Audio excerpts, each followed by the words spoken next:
Hey, good morning, everybody. Welcome to our first round NBA draft wrap up. Apologies for last night, technical difficulties. There was a storm in the area, and man, I was in the dark for like 4 hours where I live. Uh, Hopefully, everybody else around these parts got power as well, but got their power back. But Cardell, man, you were at Capital One Arena last night. We checked in with you a little bit before I was sent to sit in the dark, and we got some things accomplished. We talked about them taking Alex Sarr at 2. We talked about the trade featuring Danny Avdia that resulted in them getting the 14th overall selection when they took Bub Carrington. Um, but first, before we get into what they did after that, which was they acquired the 24th pick by trading the 26th and the 51st pick, and we'll talk about who they selected right after we listen to Alex Sarr talk with the DC media. I don't know if I should Thank you. introduce myself, but you've got a bunch of reporters standing here, so I won't. What was your just kind of initial reaction to hearing your name called and knowing that you'll go to the Wizards? I mean, it was a great feeling, The Wizards really an exciting team for me, and I was really pumped when I heard him say my name. It just felt surreal. Alex, do you have a relationship with Bilal? How well do you know him? I mean, I know of him. We never crossed paths in our careers, but I've definitely been following his rookie year. Alex, why did you want to be in Washington with this team? I think, it's a really interesting team. They're kind of really young right now. I think they're rebuilding, and I think they're really trending the right direction. And I think it's exciting for any player to be a part of this. What sense do you have as to what the Wizards are going to expect from you in terms of your rookie season? I think for me, I'm just going to go out there and compete, give my max effort, and just figure things out as the season comes on.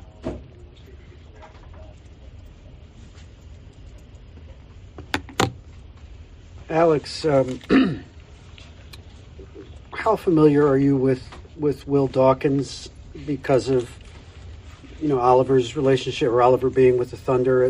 Have you met him? Have you talked to him? Do you know them at all? Yeah, I mean, I've met him a couple times. He used to see me when I used to work out with my brother in OKC. When he was with the G League, I was over there, and he used to be in the gym too sometimes. So I've definitely met him a few times. The Wizards have said that they want to emulate Oklahoma City in terms of how they build the roster. Do you think that is a good fit for you? I mean, for sure. I think the Wizards themselves have an interesting and young roster right now, and OKC is obviously being really successful, being the number one seed in the West. So, I think everybody's trying to replicate them. Alex, having played at the professional level in Australia last year in the NBL, how do you feel like that prepared you for the physicality of the NBA this upcoming season? I mean, yeah, I think the NBL is a really physical league, and I kind of already I feel like I already went through a rookie year in the NBA just because of the level of competition in the NBL. Alex, congratulations. This is Alex Swum here with DC News Now. You talked about the youth on this team, the fact that this team is building with you being the second pick, knowing that you might have a chance to come in here and be one of the faces of this franchise. What does that mean to you to have the chance to be the face of this rebuild, and when this team, does reach that rebuild? Yeah, I mean, it means everything, when the Wizards took a chance on me, and I have a good opportunity, and now it's my turn to just work hard and take the most out of it. Alex, what has your draft process been like in going through everything, especially coming over from, overseas and getting back into the grind of preparing yourself for this moment? Yeah, I mean, I was just working out for like 2 months in Santa Barbara. Then I just did one workout with the Wizards. So, my draft process wasn't that much traveling. It was more me being in the same place and just getting ready. Did you only do one draft workout with one team? Yep.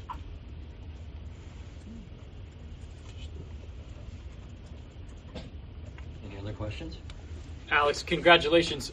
Who's an NBA player that you're excited to match up against as a Wizard? I mean, any player right now, like just any team I'm excited to match up against. I'm just excited to be the first home game and excited to be the Summer League, Anyone in particular you model your game after? I really like Kevin Durant and Giannis. Alex, I know you've probably been asked this question a whole bunch the last few weeks, but why do you think the French program has taken off the way it has in the last few years? And what does that do for the young guys coming up like yourself who see not only Wemby, but so many other guys the last couple of years that have really stuck and are making an impact here? Yeah, I mean, I think there's so many talent in French basketball right now that, and it's just going to keep coming in the next few years. And it's really exciting because it definitely inspires young French people to, just be basketball players too. Alex, you talked about your brother. What did you learn from watching his first few years in the NBA? I mean, I've just learned, just his work ethic. He had a routine and he stuck to it, and he's a really hard worker. So witnessing that just motivates me a lot. What makes the opportunity with the Wizards more appealing to you than possibly going number one to Atlanta?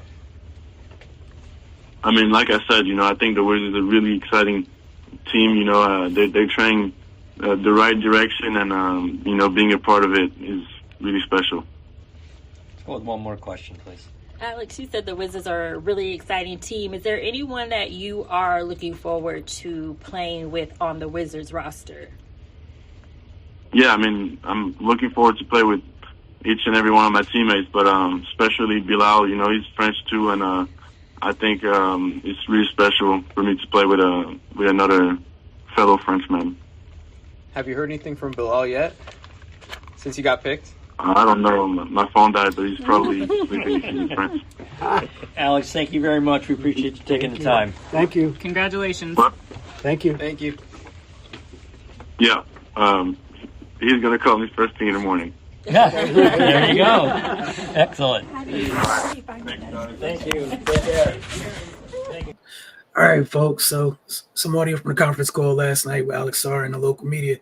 Cardo, if you want to just share any final thoughts on Sarr, I know we talked a little bit last night, but again, as I said last night, you got that small group of folks on social media that want to down everything or just in a whole. We know where this franchise has been, where it's trying to go, why there's a new regime. There's been several regimes in the past few years. Your thoughts on how this one started in year two? Started last year with Bilal, but last night's draft. I mean, I love the draft that they had, and typical people can always be negative about something. That's just how most people operate these days. And pretty much all of them don't know what they're talking about because I know they haven't really seen Alex Sarr play outside some social media highlights. Pretty much a lot of these players, they've only seen clips of. They haven't sat and really watched games, to really get a feel for what their their impact is, their talent is, they're just where they're at as a player. Sarr, he fits a lot of boxes for what this team needs. And I think people kind of get that confused with, when you're picked high, they think that means your talent is just the only part of the equation. It's also about fit. You see what I'm saying? I mean, look, the strength of the Wizards team right now is the wing. You got Kuz, you got Kisper, young Koulibaly still a development. Poole can play the two. You got a number of wings that can do a lot of things. That's the strength of their team, even though they're rebuilding. So you have to build around the other areas where you're lacking at. They traded Gafford all season. You don't know what's going to happen with Rashawn Holmes. I like Vucevic and whatnot, but we don't know. He made an impact late in the season. Hopefully he comes back better. I expect him to come back better. That's another center that no one's paying attention to, whatever, but he's more of a skill center. So you need someone that has the athleticism and the size and the strength and all that to really be imposing down there. And this kid fits that, Sarr.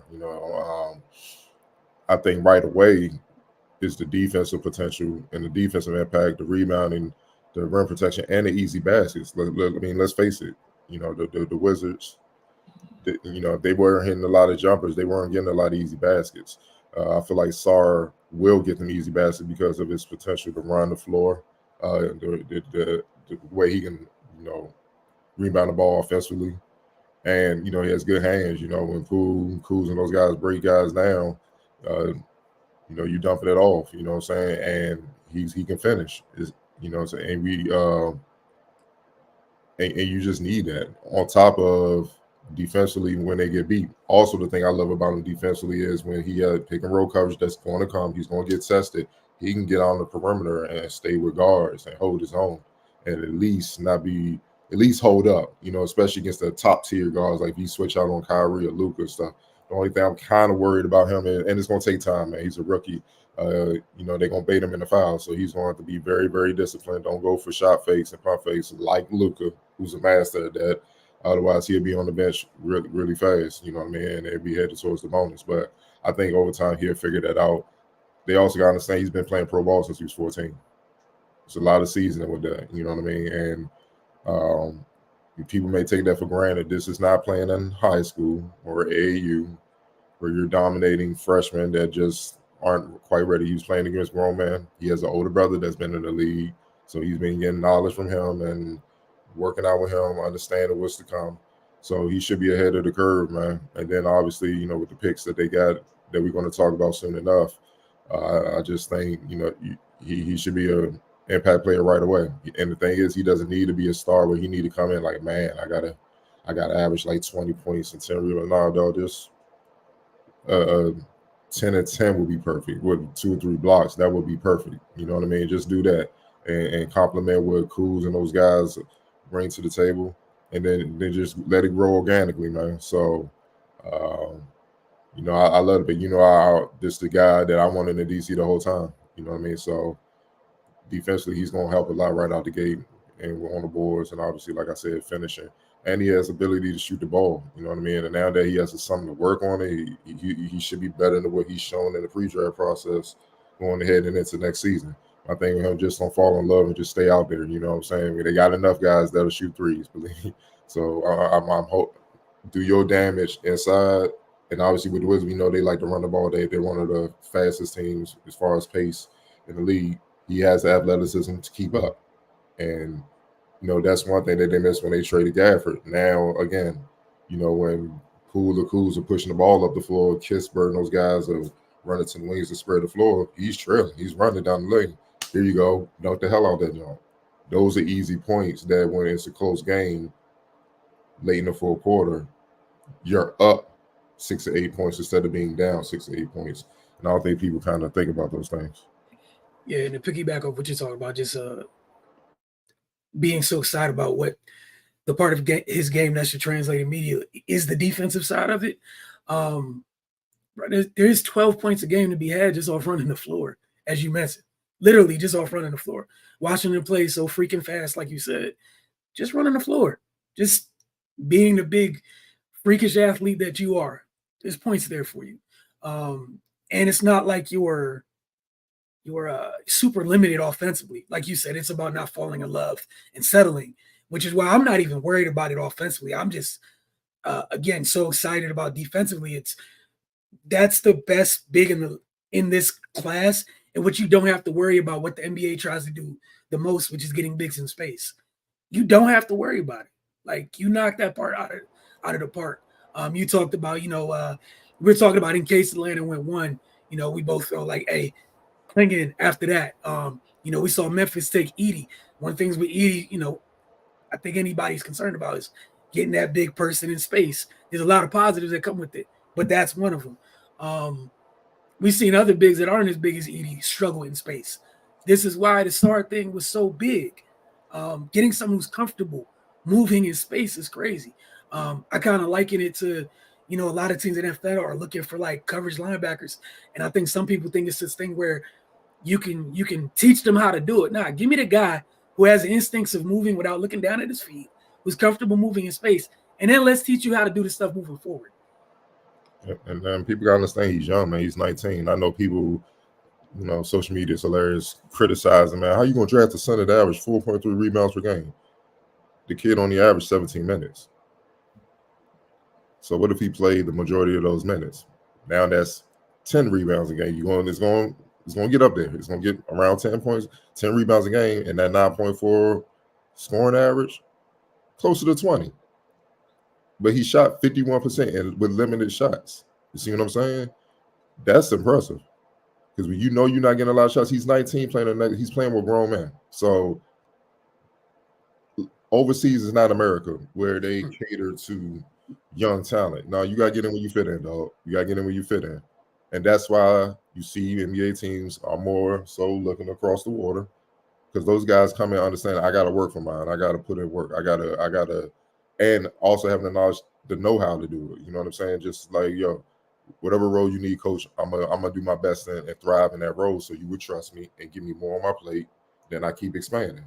You understand what I'm saying? So it's no different than Wemby last year with the Spurs. If he was criticizing Pop at first, like, man, why won't they passing the ball? Maybe he wasn't quite ready yet to handle that load. But by the end of the year, he damn sure was ready. See what I'm saying? So it's a progression, and that's what I'm expecting with this kid. Look, you averaging nearly 5 rebounds in 17 minutes, man. So obviously, play 40 minutes a game. That's 10 rebounds, 1.5 blocks as well. Now that's closer to 3 plus rebounds a game. He shot 51% from the field. He makes free throws, 71%. He has good form, good mechanics. So that could easily go up. All you got to do is learn the NBA game, get used to it, get acclimated and whatnot, learn the system, obviously get chemistry with the team. His impact should be immediate. I'm not saying he's going to come in and just dominating and all that. That's what I'm saying. But I'm saying his impact should be immediate, should be felt right away. And then you just build from there. And again, we saw a smaller example of this last year. Bilal was a pro. Came in, and the one thing I think nobody can say last year is that he looked shocked or anything about being there. The kid looked comfortable. You know, he had some tough nights, obviously playing on the wing and some of the matchups he had to face, but bro, we saw him get better throughout the year. And that comes because of that preparation.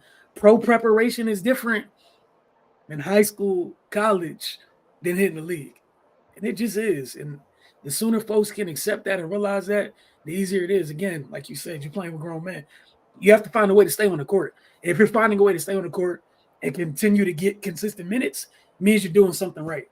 Now this stuff will figure itself out. The roles will change, whatever, once you get here, what have you. I'd on to their second pick. Again, you want this guy kind of early, very early. Bub Carrington, took him 14th overall. We talked a little bit last night about what he brings to the table, but I wanted to have you share some final thoughts on him before we move to who they took after that selection. I love the pick. They needed a point guard, especially with Tyus Jones' situation up in there. You don't quite know what he's going to bring. But the theme of this draft, if you look at it, is versatility. And that's what Bub is. He's a versatile guard. He can play point and he can play the two. And he can seamlessly float between both positions, game to game, half to half, play by play. And that's perfect, when you're dealing with, playing with Poole, or Kuz, bring it up. Jared Butler, still there. Got Koulibaly. I'm pretty sure his role won't expand. He probably going to handle the ball more and stuff. I just think it's ideal. That he doesn't have to be ball dominant to do what he does. He understands how to guard multiple positions, being up there 6'4", 6'5". He can guard the 1, 2, and some threes in the league. Mass out the pick and roll already. Like he's nasty coming out of that. So, I'm already envisioning him and Sar, what he gonna do with Sar, him and Kuz, you know what I'm saying? And he's a good playmaker, Kispert is known as a shooter, but he's nice at cutting back door. He'll kill you with that, and Bub will find him. You know what I mean? So, and then when they get in trouble, they draw doubles and stuff. They can kick it out. He can knock down the shot, man. You know what I mean? And so is Bub. Bub knows how to move without the ball as well.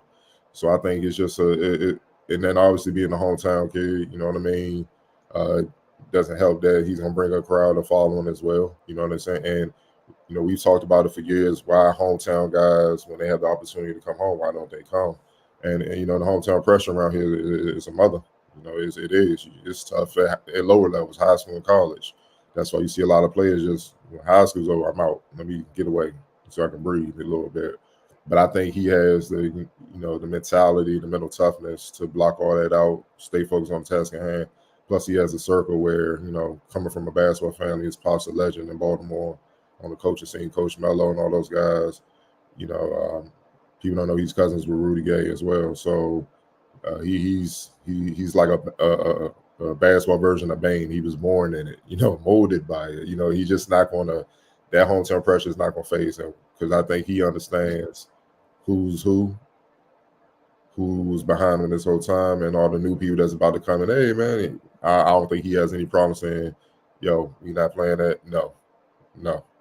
Go about your business. So as long as he does that, he'll be fine, man. So I just his growth, from in his senior year at St. Francis, watching him grow up through the AAU ranks and St. Francis to his development over 1 year at Pitt just shows you how quickly he can grow in his you know what I mean, his potential, his room for growth. It's just something that's downright special. And I'm excited for him, man. He's one of the youngest players in the draft, man. One of the youngest. He's still 18, 19, you know what I mean? He's man. And he's built for the bright lights. He's seen it all the time, since he's been a kid. And the thing I love about him is he had to get it the hard way. He had to really earn everything he's gotten. So he knows no other way. So he's not coming in with a big head like, yo, I'm at the crib. Man, I'm a lottery pick. Hey, man, give me the ball, Jordan Poole. It ain't going to be none of that. It's going to be like, yo, can I get better? How can I get better? Yo, let me get the key to the gym. Let me get the little key card so I can get in here and put work in. And then, I think that's his mentality. And as long as he keep that mentality, the sky's the limit, man. So, I saw somebody comparing him, his overall ability, skill set, the ball. They were both all-around players. I think Bub is a better shooter, obviously scorer, especially at this point. But Wall was such a much more dynamic athlete. It's not close in that regard. So they're similar in that they impact the game in multiple ways, but they're very different as well. So they just got to let Bub be Bub, and let him grow over time. But I like the pick, man, because you got two guys that are at the top, and we're going to get to the third one at the bottom, Keyshawn George, where they're built to work, put the work in. They don't expect nothing handed to them, and they're ready to compete. And as long as you have that as a young player, you'll do just fine sooner than later. Yeah, and just my only little thoughts on that is just like the first guy. I feel like they got guys, again, that shared mentality and that understand how to play basketball. There's so many folks, especially on this side of the water, don't know how to play without the ball in their hands. They have no idea what to do without the ball in their hands. And then again, what Bub brings to the table is what teams are looking for in guards. Like, it's literally what teams are looking for. And you got that. We talk about the plus wingspan, which is huge. Obviously on that other end of the floor and getting your shot off. But all right, this pick happened last night. Washington had 3 picks in the first round after some of the trades. This was the third and final trade of the night by Washington. They were slated to pick 26th overall. They made a trade to move up 2 spots with the Knicks, I believe. They traded 26 and 51 overall to move to 24, and they took Keyshawn George. I'll go ahead and get some highlights queued up. Cardell, your thoughts on their third and final selection of the night? Knockdown shooting, shot 40%. At Miami, had a stand the pros as well. Savvy defender, 6'8", very savvy defender, active hands. He's a good athlete, not a explosive, great one, but he's very crafty with how he defends, and he can defend multiple positions at 6'8". You know what I mean? I know people, talking about the loss of Denny, and Denny was just growing into his own. And when how you going to replace that? Well, he has the potential to do that. With a 6'8", the way he can shoot the ball, he can handle the ball, get in the paint. But he can guard multiple positions, man. And when he guard, it's 2 different types of defenders. One who fundamentally sound stage, just make tight life tough. He don't go nowhere. A player that just there, and you always got to work hard to try to just create a shot. Then there are guys defensively that attack you as an offensive player. Like, they're there, but they're swiping at the ball. They contest the shots, and they make you extremely uncomfortable. And if you make a mistake, it's going the other way. And he's that type. He attacks you defensively. Just like any rookie, it's going to be a learning curve. You know, the more seasoned vets and stuff can use that against him, so he's going to have to learn to pick and choose his spots. But he has that potential to be a lockdown defender on top of being able to shoot the ball. What is popular in the league right now? 3-and-D guys, and he does that right now. So, you know, for them to get all three of these players that are capable defenders out the gate, that's just amazing. Because we not even gonna get into last year. We're gonna leave that alone. We try to be positive. It was very tough to watch the Wizards defend last year. Very, very tough. Very tough. Very so. You need guys that's going to take it personal on that end and really make an impact, because they didn't have any problem scoring the ball. They could put the ball in the hole, even as bad, you know, record-wise as they were. They just couldn't get stops. And when you can't get stops in this league, it's going to get bad. You know what I mean? So they got guys that could do that, man. But, you know, I think he can come in and make an impact right away. Again, it's loaded at his position. Coulibaly, you know, Kispert. You know, depending on what type of lineup they put out there, Kuz can even play 3. You know, he's a forward, so it's kind of tough, man. But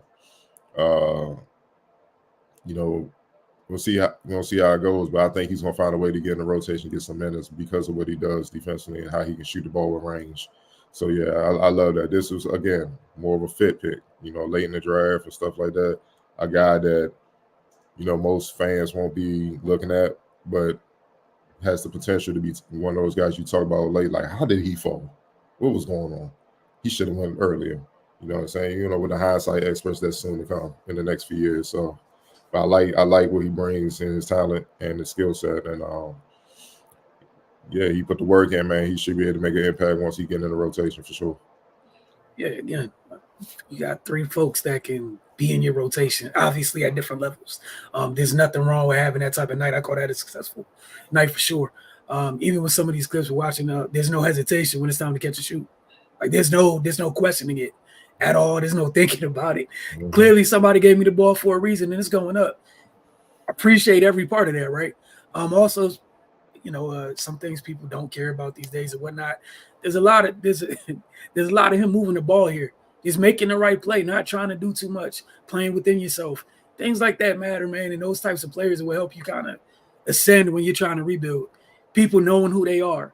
Like you said, if you're entering out the gate almost with a defined role in your mind of what you're going to be, and it's not changing what you did at the last level, that's love. Obviously, over the next couple of years, you're going to improve your game, figure out what you need to add on, you know, to work on in the next couple of years to possibly expand your role. But immediately, you're 6'7", 6'8". You bring a skill that this team sorely needs. You talk about versatility with all of them. There's be times where you could plug them. Oh, it's a 6'8" guy that could come in off the bench and defend off the wing, like on the wing. Yeah, there's going to be room for you. Yeah, I was happy with the pick. Go ahead. No, like that play right there. He attacks you defensively, man. And then you brought up a great point. One thing all 3 of these picks do, Sarr, Carrington, and George, they can pass. They can read the game. They understand flows. They understand backdoor cuts. They understand who's open. They understand just because you open don't mean you need to get the ball this time. You know, they know how to pass. That's all part of passing. They got good vision. They know how to move the ball, which makes the Wizards harder to guard. So, yeah, I love all 3 picks, man. I do. It's just a matter of them putting in the time, getting you know, the opportunity to get heavy minutes, which they're going to have to earn, and then going from there, man. So we're going to see real soon, obviously, because Summer League, what you can add to it's coming quick. So it seemed like it's April, like the pre-draft process just started, but it's about to be July next week. So, yeah, it's moving fast. So we're going to see real soon what they can look like. And not to mention some of these guys, or just some of the guys, period, over the next few years, like they're going to be playing in the Olympics for their respective countries, like aiding into that development. Again, just it was a good night for this new regime for sure. Again, like we talked last year when they took Bilal, like usually new regime takes over, you get an idea of what they're about with their first selection. These guys seem like they're kind of the same, come out that same tree, right? From what's inside of them. So like that. We're gonna go to winners of the draft overall. Just take a look at the draft. So so far, I want to ask you some things that you like. I share some whether it's specific players, the fit, where they landed, what have you, and then I go. Well, I definitely like Stephen Castle to the Spurs. Greg Popovich is evil, man. He's an evil dude. I see what he's trying to do. He's trying to get some big wings that defend and are versatile on the perimeter. And he's basically like, I mean, you can get past him if you want, but you know what's waiting on you. So, I mean, take this tough three. Let's get the rebound, be on our way, or it can get ugly. We can play volleyball and just run and just dunk on you. That's how it goes. But, hey, man, I love that pick, man. He fits so much with what they're doing, and he compliments Wemby so much. And I had a feeling he was going to go there. I was like, God damn, man, why man, he did, and he could play point, play the two, play the three, defend all three positions. Tough, athletic, man. That pick and roll sets, man. Pick and roll, pick and slips, pick and pop with Wemby. Lob threats, transition. It could get nasty, man. So I definitely, I love that pick. Your UConn Husky, Donovan McClingan to Portland. Chauncey kind of got an idea. He traded for Denny and kind of got an idea what he's trying to build, that blueprint from the 04 Pistons. You know what I'm saying? Not saying they're like those guys, but yeah, we're gonna build this team out. And you're starting to see things go back to the traditional way of building a team from this analytical era. Don't get me wrong. And when I say that, people think I just totally hate the analytics. Like, some analytics make sense, but it shouldn't be the end all be all, man. You saw how it's gotten a lot of teams in trouble and a lot of people fired, man. So I think he's starting to build the size. You got a lot of guys out there with Denny that can defend. Tumani Kamara, who I love last year coming into the draft. Guys like that can defend and complement the young bucks. Anthony Simons and Scoot Henderson and whatnot. Build around them. People are criticizing the Zach Edey pick with Memphis. Don't know why. Ja's gonna be back. Jaren Jackson. What's the kid from Gonzaga? I'm talking about the super athletic forward. Oh, Brandon Clark. Yeah. Look, man, they gonna be nice. The shooter thing, why I can't think of his name. Desmond Bane. And now you got that big monster down there, and what can he bring that? No disrespect to Jaren Jackson, he struggles with. Again, easy points. You can throw it to him on the block, and he ain't move. He's going to score. He's a technician on the block at that size. And I don't know if people been paying attention. He's strong as hell. Like, he was the first play I saw where DJ Burns couldn't move him. And he was trying. And DJ Burns is a big boy.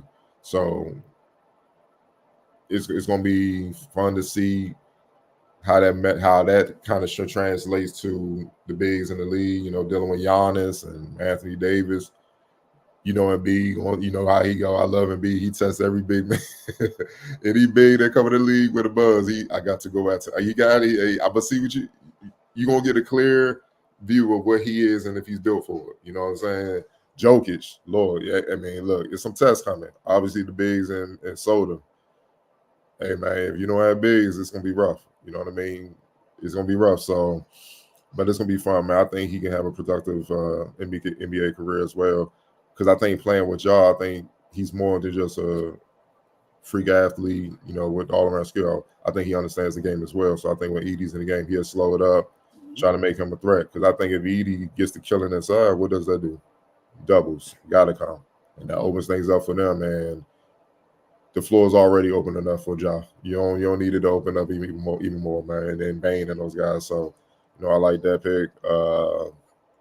I like the A-10 kid, Damian Holmes, going to the Nuggets. Pretty much was out there already that the Nuggets were high on him. He was dominant in the A-10. Saw him a couple, all throughout his career.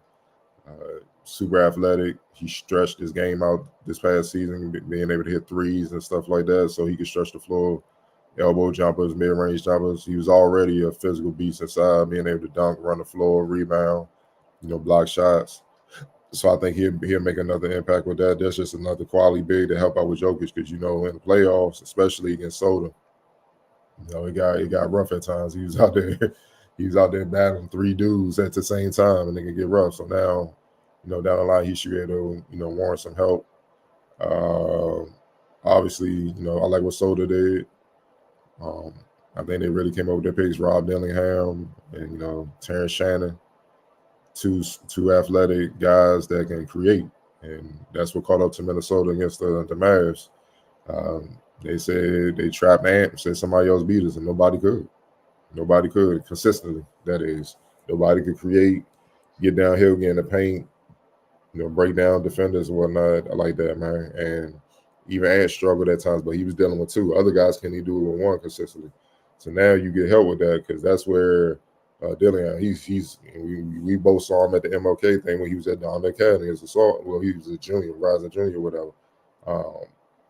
The boy, he's a Cam Thomas, Lou Williams type, but he can also pass the ball. But guarding him one-on-one is tough. It's like, old school saying, like trying to hold water in your hand. It's hard. It's going to move around. He's shifty. He's crafty. He's tough. He's relentless. He keeps coming. So he's going to test your defensive prowess as a team, as an individual defender. And then Terrence Shannon is just a freak athlete. One thing that I'm excited about with him, another guy that can guard multiple positions, which is what you have to do with so he also is going to help with McDaniels, give him a relief, you know what I mean? Come off the bench, help him get some rest where he's not always getting fatigued, having to deal with the Lucas and the monsters at the wing. You can throw Terrence on him, and then Terrence, he can get the ball, and his strength is going downhill. And when he gets down here, he's dunking on people. So him and Ant-Man running the wings. You got somebody pushing the Rob or Mike Conley or whatever. Yeah. Yeah, it's going to be a lot of highlights coming out of Soda to see, even more than last year, man. So, yeah, I love those. Those are the picks that kind of stood out to me in the first round. You already mentioned Castle to Spurs. You know where I'm at on that. I was hoping for that type of destruction off top because I didn't like how some people were talking about the young man for being a winner. It's kind of weird. The dude went from do you even play defense in high school to one of the best defenders in college basketball. So he can't play offense anymore. But y'all got what y'all deserve. Pop got his new little build a bigger point guard if you want. Over there. You talk about Devin Carter going into the draft. I love him going to Sacramento.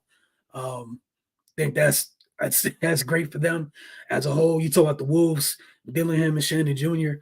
The only thing I want to add with Jazz stat is that's just such a brilliant move from a GM standpoint of staying ahead when you have a team that's trying to contend. Windows open, staying ahead. You got another year of Mike Conley. Why not get the successor in there to learn from him while he can also immediately contribute in the rotation, further down the rotation? Why the guy still there instead of being like, hey, come take over the reins completely. You haven't been here before. You almost get the training wheels version of it early, which great mentorship. I like that. The Jazz getting Cody Williams, thought that was a great look for the Jazz. Dalton Connect ended up in LA. I thought that was, heard about the things people thought was going to happen with the 17th overall pick. I thought that was a nice, mature thing to do there. And it's something that they need. Tristan Da Silva to Orlando. Orlando clearly has a thing about liking big, talented, skilled players. They add yet another one to that freakish rotation down there. So a team that's already big found a way to stay bigger. Miami getting Khalil Ware. I saw a couple of tweets last night. Oh, Pat's asleep at the wheel. No, he's not. Y'all really let him get one of those things down there in Miami. And they're gonna make a man out of him quickly down there. They're gonna accelerate that process physically. I'm just a big fan of what they did, and obviously what Washington did. Then I want to ask you about surprising picks, and this could be surprising in a good way or bad way. Before I get to that, I want to throw in the investment to the Pelicans because what happened to Valanciunas or whatnot. They need athleticism up front. He definitely brings that. Lord knows he brings that. That for those that don't know, that's a kid that he had a viral highlight on the left wing, gave him a pass. He jumped, put his knee in the defender's chest, went up a little bit higher. The defender was falling to the ground. He kept going high and just punched on with two hands. It was crazy. But his run protection, the way he can run the floor, again, being a lob threat and stuff like that, they desperately need, man, because they were kind of stagnant, especially with the injuries that they had with Zion, all those guys being out, man. But you said surprising picks. Yep, whether good or bad. I'm going to talk about a surprise pick that didn't have Kyle Filipowski from Duke. I just knew he was going in the first round. He's too big and skilled, and that just goes to show you, man, how the draft it plays out. And it's sad, you see he was in the green room, and to be in that joint all day, man. And then it's not like today back in the day where both rounds are back to back, so you kind of know what's going on. This man waking up today, like, you see what I'm saying? And that's embarrassing. But use it as fuel, man. But I thought he would be gone, but the international way, man. And then no fault of his own because Filipowski produced. It's just these youngers in America, they gotta understand what's going on. Stay in the lab, stay humble, stay hungry, stay coachable. No one's putting up with that BS. Like, think about it. The one that you're talking about, the Lakers, that was hyped to go in the first round, and his agent was trying to politic that into him getting drafted in the first round. What happened? Though you're not gonna bully front office into doing nothing. They have no cut cards because if they don't do their jobs, guess what? They're unemployed and they can't feed their family. So I'm gonna put that on the line for you. No, sir. You got to be ready.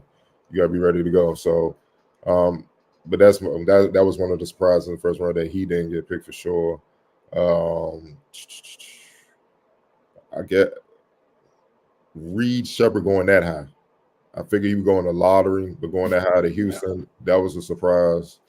But I get it, ultimate 3-and-D guy. When you shoot 52% from three, hey man, and he is a special defender. He clamps down. He does both. I described the two defenders. He does both well. So he will always get minutes because of that, and because he can hit shots, especially from deep. And then you got the Jalen Greens and the Alperoons and all that down there, man. Smith and all those guys. Yeah, Cam Whitmore coming up as well. You got a bunch of athletes that can make stuff happen. So when they drive and kick or they draw doubles, you need people to be able to hit shots. And then you need people that can hold them on the other end or make plays on the other end. And he checks both boxes. Like I said, I'm not surprised. I figured he would go lottery just that high. You know what I mean? Trying to also see,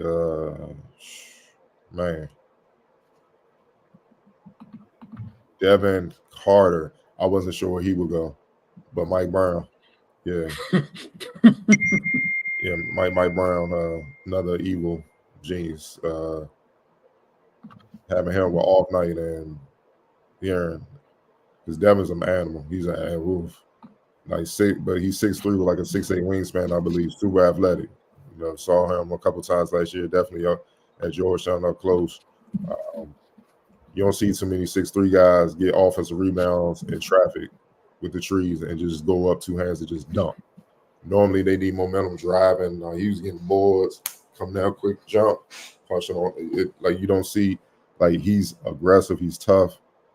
He can go, and with him, he's so tenacious. He could possibly be another guy similar to Drew Holiday, where Drew Holiday switch on the 5 and you just like, all right, do your thing.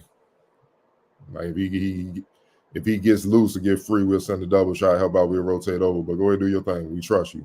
He could be that type of defender in the league. So, you have him and off nights. Notice the theme in this draft, a lot of defenders got drafted. You got to stop these guys at some point, or you're not going to make it too far. You know what I mean? So, again, with him, I kind of thought they would kind of sleep on him a little bit. He would kind of get drafted late in the first round, but, he went lottery. So, I'm not mad at that. That's only a little surprise, but I figured, he would hear his name called sooner than later. Just a little bit later. That's it. Last one, AJ Johnson. He played in the NBL next generation program. Same thing Sarr did from California. Didn't really hear a lot about him, in foot average frame, obviously leading up to the draft or throughout last season and whatnot. But for him to squeak into the first round, he must have wowed in workouts, killed in the combine, and they must have loved what they saw on tape. Plus, they're a win-now type of team, so he has time to develop and grow on a team that's obviously eyeing a title run. Regardless if people think that's going to be possible, they are eyeing that. Anytime you got Giannis in the trade they just made for Dame and the other guy that was on the other end of that trade, they team, they win. Yeah, it's organization looking at them like, yeah, shit. Yeah, we need to be there next year, you know what I'm saying, soon. So definitely with that, I think that was a surprise, man.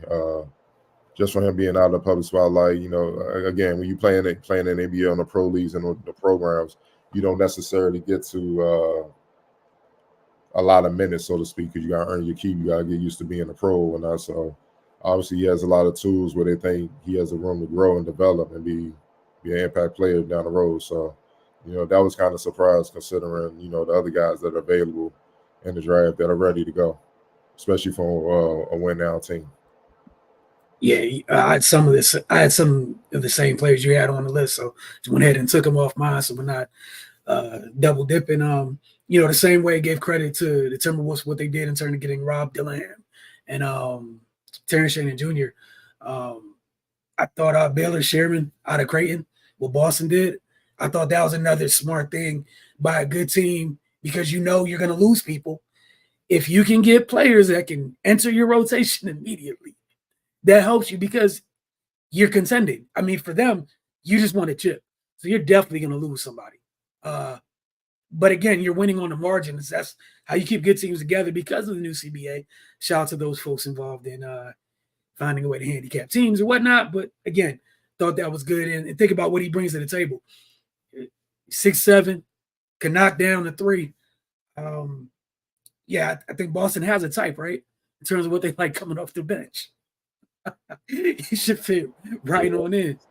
And when I say this, let me preface this by saying this is not a knock on the player they took. It's about Zachary Risachet with Atlanta. I don't have an issue with the kid at all. I just didn't believe it. Like, I was kind of disbelieved that Atlanta really did that. Not that he shouldn't win in the first round, not that he shouldn't win Lotto. I was just surprised he really did, in fact, go number one. Because, and at least for me at this moment, I'm struggling to see the vision in terms of where Atlanta's going. Obviously, we haven't hit free agency. It's not like the NFL where you get that, before the draft or what have you. There's time where maybe everything becomes clear. So initially, that's why it was surprising to me. But again, we'll see how this goes. See how that ends up. Charlotte taking Tiadon Salon. Man, as soon as I saw that, first person I thought about, I know he's not the coach anymore, but he's still in the front office over there, Steve Clifford.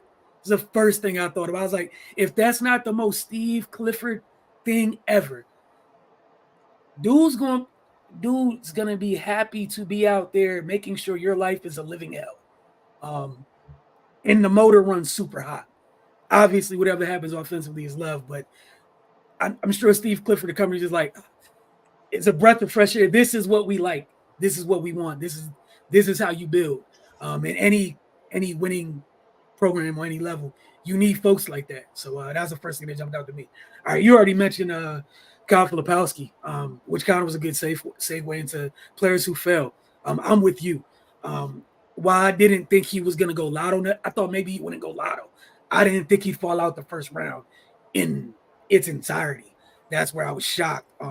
So again, he kind of fit in both categories, both surprising, and then he's the first thing that came to mind in terms of players that fell.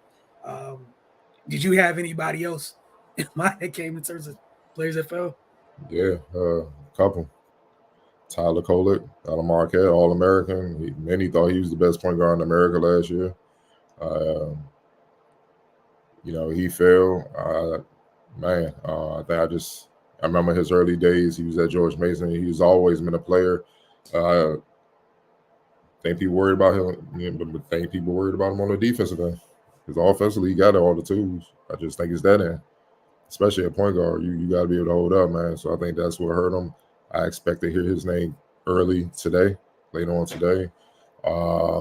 Isaac Jones, I think he's one that's a sleeper. I always felt he could possibly sneak into the late first round, but obviously he didn't. So I think he's another one that you got to keep an eye on.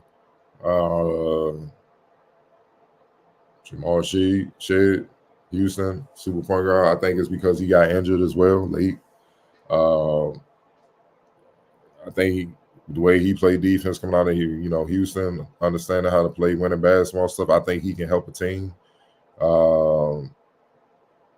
I didn't expect him to be high in the first round, but I just, look, it's so many teams that went down, and because of the new aprons that fans will soon learn about, it's going to be hard to move. It's going to be hard to move and get free agents and stuff like that. So whatever team you sign pretty much now over the next few years, at least through this next CBA or whatever, until it's over, you pretty much going to be stuck with it. So you're going to have to really develop. You're going to have to really draft well. It's going to be rough for you. You know what I mean? Unless your owner's willing to go deep into the tax and just like go get them, and that might be the case. Team by team, man. So, this second round is gonna be interesting. Those are just a couple of names, man. But second round is gonna be interesting. People always dismiss it, but I never dismiss it. Obviously, the reigning MVP. I mean, the second round pick once upon a time. So you have to pay attention because these guys tend to emerge, especially this day and age, with the growth of the G League, and they develop and stuff. And then you wonder, like, who's this guy coming in the second round, killing and stuff like that? You got to pay attention, man. And they could be players. It's examples all around the league, man. So it's gonna be interesting to see who goes in the second round, who sneaks in, who goes undrafted. Because sometimes going undrafted is better than getting drafted in the second round because you get to pick and choose your situation. Either way, you gotta fight for a job regardless. So it's the same difference. I guess second round is just a little bit more glorified. You see your name on ESPN and whatnot here and there, but yeah, you're gonna have to fight either way. So nothing's guaranteed. So even that, I'm gonna be paying attention to the undrafted players as well because that can tell something. Because it's a lot of older guys in this draft because of the reclass and COVID and stuff that has a lot of seasoning with them that are probably ready to go. It's just that. They sign in, most teams are signing with potential and the younger talent because you get more bang for your buck, especially with this apron thing. You know what I mean? It's going to take time, and you got them there for a while so you can keep them in-house, help them grow within your philosophy, and then they can maximize their potential. And their potential, if they maximize it, could exceed where an upperclassman is right now, and their ceilings being lower, and they pretty much being who they are. Yeah, and I think that point right there incentivizes you with some of the picks, and some folks were like, why are you taking somebody who might be a little bit raw? Because that's the guy I'm gonna choose to take more time on. That allows that to happen. Second round guy, like you just mentioned, a little bit more seasoned, ready to go right now. Yeah, I'm gonna do that with the second round, which is why today's gonna be important.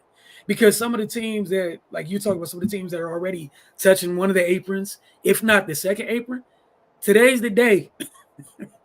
You are going to be relying on some of those folks that are sitting in the second round to come in immediately and hit your rotation because you need that now. You're not looking for someone to pop in 3 years. Hey, can you be the seventh man in our rotation? Can you be the eighth man in our rotation? Like today, can you fill this need? So again, like you said, the second round starts today at 4. It's going to be very interesting to see what some of these teams how they navigate it because everyone's in different places. Those teams that are touching one of the aprons, second round is important, very important. And again, even you touched on this several times today. Even the last couple of years, I think we've seen heading towards this place.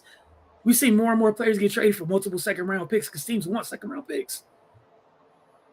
They all of a sudden have more value than they used to because of where we're headed, because of where we were going, and we're there now, where we're entering that place now. And it's happened quietly over the past couple of years. I want to get your final thoughts on the first round, and we'll touch some of these comments before we get out of here. I just, again, it's not the worst draft in history, as most people saying. How about y'all watch some games and stop being lazy and just get on social media just to talk and actually learn about the game so you know what you're looking at. That'll help. Also, I think it's gonna be when we look back, it's gonna be a quality draft. You know what I mean? Don't mean you're gonna have it's gonna be 84 or 96 or 03 or something like that, or 60 with Jerry West and Big O and all those guys. I'm not saying it's gonna be at that level, but I think you're gonna have a lot of guys that impact winning for a lot of teams, and that's how you're gonna look back like, yeah, this was a pretty good draft. And it's a couple guys that will be superstars, because there's always a couple in every draft that emerge. It just may not be the guys you think will be a superstar, which just means you get fit and organizational structure and their work ethic determines a lot. Because some organizations don't have the structure in place to help players grow. They just expecting you to figure it out, and that's just not realistic, especially if you're drafting somebody young. Whereas other organizations, they really get into that and they force you to grow. I believe I was listening to Timberwolves, director of President Basketball Operations, Tim Connolly, and they asked him about Dillingham, and he said we're here to challenge him, not hold his hand. You know what I'm saying? Like we're we didn't make the move we did for you to just come sit and all that, and then we kind of baby you along. Now we're going to challenge you to get better, because if you're not that, we got to move on, and that's how it should be. Yeah, we care about you and all that, but you got a job to do your job. And I love that mentality, because that lets the player know every day you step in this building, it's a sense of urgency for you to get better, and you don't come in complacent and acting like you got it made. Because I think when you start moving like that as a pro, it's the beginning of the end. Because think about it, it's other guys in that gym that want the rope you had, the status that you had within the team. They see you slipping and slacking. This is my chance. And sooner or later you look up, damn, I've been replaced. And that's how I go. Especially with a team that's went down. Ain't no patience. They trying to get back, get the championship. So, that's what I think about this first round. I just think it's a lot of quality players that will impact winning, with a couple that has the potential to be superstars. Whereas I guess in other drafts, you would have a few superstars you can obviously see. I don't think that would be the case with this one, but quality players, starters that, you look up and 5 to 10 years from now, and they still in the league, and a couple guys done made some all defensive teams, some all NBA teams, and got a couple rings out the deal for sure. They're within the draft. I think that's a perfect way to say it. What you said was people, it's going to be a draft with a bunch of players that impact winning. Isn't that what people want? Should want. Like, you can't, even the very, very special drafts with a ton of superstars, like at some point, like there's players in between those superstars. If none of those players hit, it's great that we remember superstars, but it also means, like, start thinking about percentages and whatnot. That's what makes that draft rare, if you have that many. But if you get a draft with a bunch of impact players, and yeah, the cream's going to rise to the top, and that's great. What's the negative in that? Mm-hmm. I don't see it. But let's get through some of these comments. Appreciate y'all for being patient. Michael Kersey was going on. He said, "Let's go Wiz. Then he going to be missed." He followed that up with Sarr and Bub, great additions, and a shooter from Miami, all of which we got through a little bit earlier. Talk about Keyshawn George. Hey man, what's good to you? Appreciate you jumping here early. Talk about Isaiah Collier go to Utah was a good pickup. Yeah, you don't know what's going to happen with man. Early in the morning, man. The point guard, Keyshawn George, Sexton. Sexton, yeah. You don't know what that situation going to be like, so kind of need an insurance policy, man. So yeah, that's what that was, man. But Collier, quality point guard, super fast, strong, can finish. Can run a lot of sets, especially in the pick and roll. When he turns the corner, he's hard to stop, man. You know what I mean? So think about it. Coming into college, he was the number 1 ranked point guard, Hey, man, guys emerge. That's why you got to stay on top of your game. Not saying he didn't, but other guys emerged and got better. And that's the name of the game, man. You got to stay in the lab, stay with it, because stock goes up and down depending on the success of your team and how you're playing. You're on mute. He was talking about the impending battle, possibly, that you just talked about between Collier and Sexton, and obviously, they had Keyshawn George there already. There's going to be an odd man out, and again, free agency's coming. We're going to see if Sexton will be the odd man out before there's even a competition. We don't know. He mentioned any sleepers. I think we both touched on players that we liked already, including you mentioned some players heading into round 2, which is later today. What's going on? Thanks for tuning in this morning. Pelicans fans, what's up? Y'all, I'm trying to see the Pelicans jump back in the draft and take Bronny James. Let's go. It's a Pelicans fan that wants Bronny James. Look, man. Y'all gotta relax, man. Look, y'all gotta relax, man. I don't know if that's the right move for them. They're a playoff team. They gotta figure out which direction they want to go. Because I think the way Ingram disappeared in the playoffs, that situation is shaky. And Zion can't stay healthy to save his life. So they asked some interesting questions they're going to have to answer. Because you've been playoff team knocking on the door being a playoff team, but you can't get over that hump without your guys being healthy and being able to perform at their best, man. No disrespect to Bronny. I don't think he's going to help that situation. You see what I'm saying?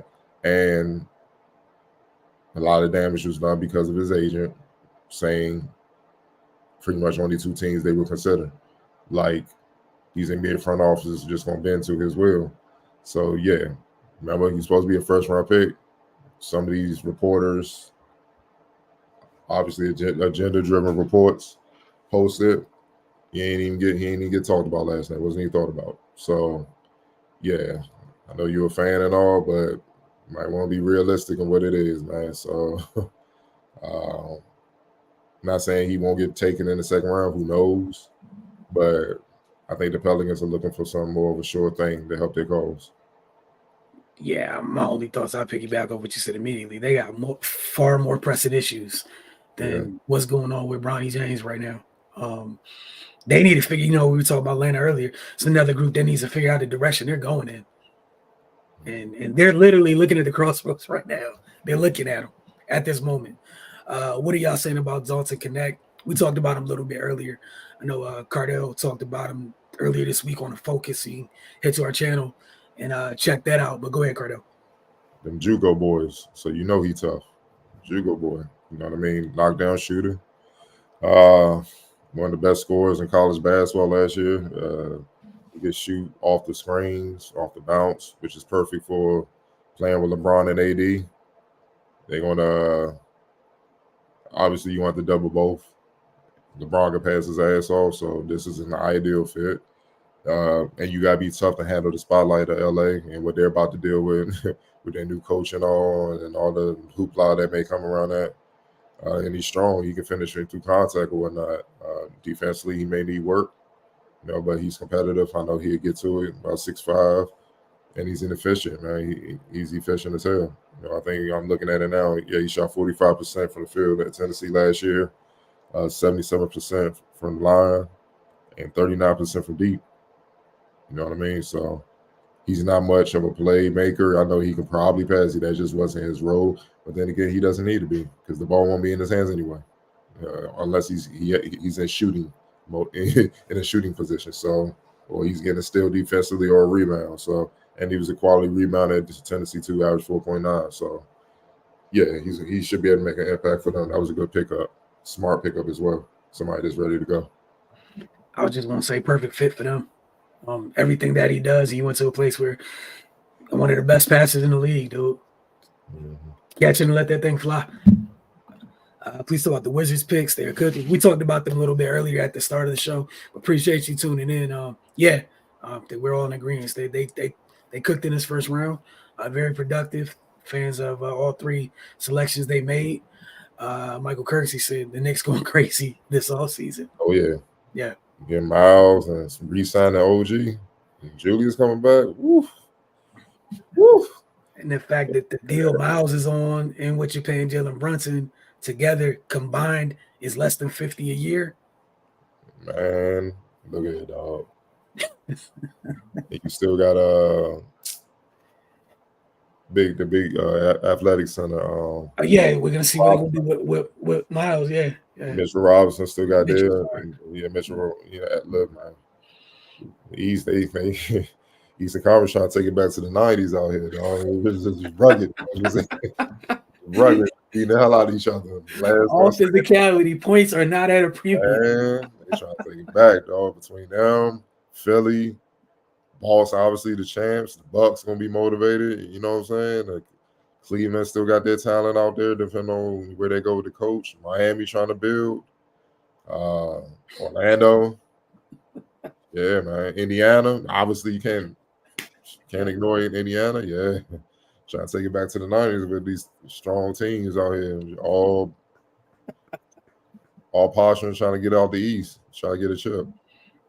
Man, yeah, Nick's been on one. This was mentioned when we talked about New Orleans. Yeah, they got to figure out where they're going, man. Mm-hmm. And they got to, and wherever they choose, pick that road and then act accordingly immediately. You don't have time to wait. Right. You better be right. That's changes.